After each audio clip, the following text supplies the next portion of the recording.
ನಮಸ್ಕಾರ ವೀಕ್ಷಕರೇ, ರೈತ ಶಕ್ತಿ ಸುದ್ದಿ ಜಗತ್ತಿಗೆ ಸ್ವಾಗತ. ಸುದ್ದಿ ಹಾಗೂ ಜಾಹೀರಾತುಗಳಿಗಾಗಿ ಸಂಪರ್ಕಿಸಿ ಶಿವಾನಂದ್ ವಿ ಮಾಸ್ಮಡಿ 8073469791. ಈ ತರಹದ ಸುದ್ದಿಗಳಿಗಾಗಿ @ಶಿವಾನಂದ್ ಮಾಸ್ಮಡಿ 1641 ಯೂಟ್ಯೂಬ್ ಚಾನೆಲ್ ಸಬ್ಸ್ಕ್ರೈಬ್ ಮಾಡಿಕೊಳ್ಳಿ. ಬೆಳಗಾವಿ ಜಿಲ್ಲೆ ಹುಕ್ಕೇರಿಯಲ್ಲಿ ರೈತರು, ರೈತ ಮುಖಂಡರು, ರೈತ ಮಹಿಳೆಯರು, ರೈತ ಪದಾಧಿಕಾರಿಗಳು ಹಾಗೂ ಜೈ ಭೀಮ್ ಸಂಘದ ಪದಾಧಿಕಾರಿಗಳು ಎಲ್ಲರೂ ಸೇರಿ ಬೃಹತ್ ಪ್ರತಿಭಟನೆ ಹಮ್ಮಿಕೊಂಡಿದ್ದರು. ಈ ವೇಳೆ ಹುಕ್ಕೇರಿ ಬಸವೇಶ್ವರ ಸರ್ಕಲ್ದಲ್ಲಿ ಟೈರ್ಗಳಿಗೆ ಬೆಂಕಿ ಹಚ್ಚಿ ತಮ್ಮ ಪ್ರತಿಭಟನೆ ಕಾವನ್ನು ಅಧಿಕಾರಿಗಳಿಗೆ ಮುಟ್ಟುವ ಹಾಗೆ ಈ ಪ್ರತಿಭಟನೆಯನ್ನು ಯಶಸ್ವಿಗೊಳಿಸಿದರು. ಹಾಗೂ ಹುಕ್ಕೇರಿ ಗ್ರಾಮೀಣ ವಿದ್ಯುತ್ ಸಹಕಾರ ಸಂಘ ಹಾಗೂ ಆಡಳಿತ ಮಂಡಳಿ ವಿರುದ್ಧ ಘೋಷಣೆ ಕೂಗಿ ಮನವಿ ಪತ್ರ ಸಲ್ಲಿಸಿದರು. ಈ ಪ್ರತಿಭಟನೆಯ ಮುಖ್ಯ ಉದ್ದೇಶಗಳೇನೆಂದರೆ ನಿರಂತರ ವಿದ್ಯುತ್ ಜ್ಯೋತಿ ಸಮಸ್ಯೆ, ರೈತರ ಪಂಪ್ ಸೆಟ್ಗೆ ವಿದ್ಯುತ್ ಸಮಸ್ಯೆ, ರೈತರ ಹೊಲದಲ್ಲಿ ವಿದ್ಯುತ್ ಕಂಬಗಳ ಸಮಸ್ಯೆ.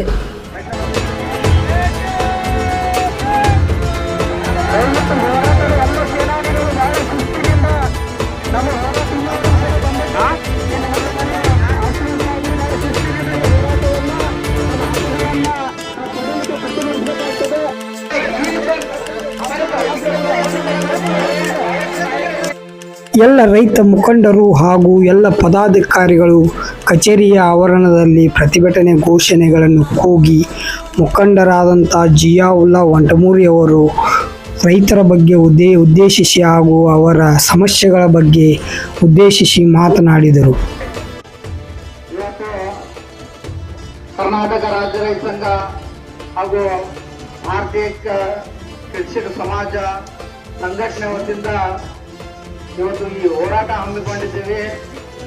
ಈ ಹೋರಾಟಕ್ಕೆ ಕಾರಣ ಏನಪ್ಪಾ ಅಂದ್ರೆ ಈ ಎಲೆಕ್ಟ್ರಿಕಲ್ ಸೊಸೈಟಿ ಅಧಿಕಾರಿಗಳು ಇವ್ರು ಏನ್ ಮಾಡತ್ತಪ್ಪ ಅಂದ್ರೆ ರೈತರಿಗೆ ಯಾವುದೇ ತರ ಅನ್ಯಾಯವನ್ನು ಎಸಗ್ತಾ ಇದ್ದಾರೆ. ಎಲ್ಲ ನಮ್ಮ ಹಕ್ಕೊತ್ತಾಯವನ್ನ ನಾವು ಮಂಡನೆ ಮಾಡ್ಲಿಕ್ಕೆ ಬಂದಿದ್ದೀವಿ ಮತ್ತು ಬಹಳಷ್ಟು ಎಲ್ಲ ಹೋರಾಟದ ನಾಯಕರು ಕೂಡ ಈ ಒಂದು ಹೋರಾಟಕ್ಕೆ ಬೆಂಬಲವನ್ನು ಸೂಚಿಸಿದ್ದಾರೆ. ಮತ್ತು ಇಲ್ಲಿರುವ ವ್ಯವಸ್ಥೆಯನ್ನ ಪ್ರಶ್ನೆ ಮಾಡಲಿಕ್ಕೆ ಬಹಳಷ್ಟು ನಾಯಕರು ಕೂಡ ಬಂದಿದ್ದಾರೆ. ಎಲ್ಲ ನಾಯಕರು ಕೂಡ ಮಾತನಾಡ್ತಾರ. ಎಲ್ಲ ನಾಯಕರ ಮಾತನ್ನ ಆಲಿಸಿದ ಮೇಲೆ ಹಕ್ಕೊತ್ತಾಯವನ್ನ ನಾವು ಇಲ್ಲಿ ಇರ್ತಕ್ಕಂಥ ಮುಖ್ಯ ಅಧಿಕಾರಿಗಳಿಗೆ ನಮ್ಮ ಹಕ್ಕೊತ್ತಾಯವನ್ನು ನಾವೆಲ್ಲರೂ ಕೂಡ ಮಂಡನೆ ಮಾಡೋಣ. ಈ ಕಾರ್ಯಕ್ರಮ ಮುಗಿಯುವವರೆಗೂ ಕೂಡ ರೈತ ಸೇನಾನಿಗಳು ಕೂಡ ಒಬ್ಬರು ಕೂಡ ಈ ಕಾರ್ಯಕ್ರಮ ಮುಗಿಯುವವರೆಗೂ ಕೂಡ ಯಾರು ಕೂಡ ಎದ್ದೋಗ್ಬಾರ್ದು ಅಂತ ಹೇಳಿದ್ರು ತಮ್ಮೆಲ್ಲರೂ ಕೂಡ ನಾನು ಮನವಿಯನ್ನು ಮಾಡ್ಕೊಳ್ತೀನಿ. ಯಾಕಂದ್ರೆ ರೈತ ಪರವಾಗಿರ್ತಕ್ಕಂಥ ಈ ಹೋರಾಟಕ್ಕೆ ಬಹಳಷ್ಟು ಸಂಘಟನೆಯವರು ಬೆಂಬಲವನ್ನು ಸೂಚಿಸಿದ್ದಾರೆ. ಹಾಗಾಗಿ ಶಿಸ್ತಿನ ಸಿಪಾಯಿಗಳಾಗಿರ್ತಕ್ಕಂಥ ರೈತರು ನಾವೆಲ್ಲರೂ ಕೂಡ ಶಿಸ್ತಿನಿಂದ ಇರೋಣ, ಶಿಸ್ತಿನಿಂದ ಪ್ರಶ್ನೆ ಮಾಡೋಣ, ಶಿಸ್ತಿನಿಂದ ನಮ್ಮ ಹಕ್ಕನ್ನ ನಾವೆಲ್ಲರೂ ಕೂಡ ಪಡೆಯೋಣ ಅಂತ ಹೇಳ್ತಾ ಮುಂದೆ ಎಲ್ಲ ನಾಯಕರು ಕೂಡ ಮಾತನಾಡ್ತಾರೆ. ಅವ್ರಿಗೆ ಅವಕಾಶ ಮಾಡಿಕೊಡೋಣ.